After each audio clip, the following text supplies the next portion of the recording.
مرزا جیلوی کہتا ہے کیا کہتا ہے؟ کہتا ہے فتح مکہ کے بعد، صحیح مسلم میں ایک حدیث ہے، بات سننے والی ہے، صحیح مسلم شریف کی حدیث پیش کر رہا ہے، مکہ کے بعد، کس کے بعد؟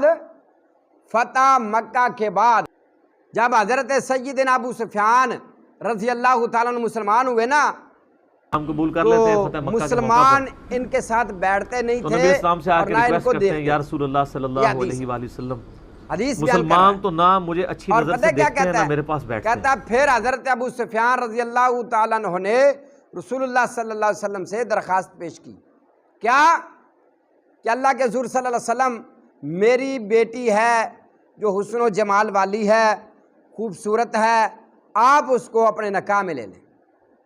کب؟ کہتا فتح مکہ کے بعد کی بات ہے۔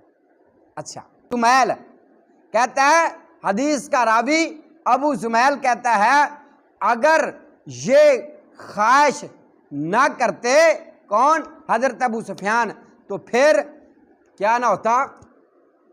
پھر نہ تو نبی صلی اللہ علیہ وسلم حضرت ام حبیبہ سے نکاح کرتے، نہ ان کو کاتب وحی بناتے، اور نہ اس کو کسی لشکر کا امیر بناتے، حضرت ابو سفیان کہ سیدنا ام المومنین ام حبیبہ رضی اللہ تعالیٰ عنہ کا نکاح کب ہوا ہے؟ فتح مکہ کب ہوا ہے؟ اور فتح مکہ 8 ہجری کو ہوا ہے، اور حضرت ام حبیبہ کا نکاح رسول اللہ صلی اللہ علیہ وسلم کے ساتھ 7 ہجری کو ہوا ہے۔ 7 ہجری میں جب آپ نے ہجرت کر کے حبشہ میں گئی تھی، ان کا شور تھا، وہ مرتد ہو گیا تھا، بعد میں وہ فوت ہوا، تو پھر نبی علیہ الصلوۃ والسلام نے خود نکاح کا پیغام بھیجا حضرت ام حبیبہ کی طرف۔ پھر یہ بات کہنے والا کون ہے؟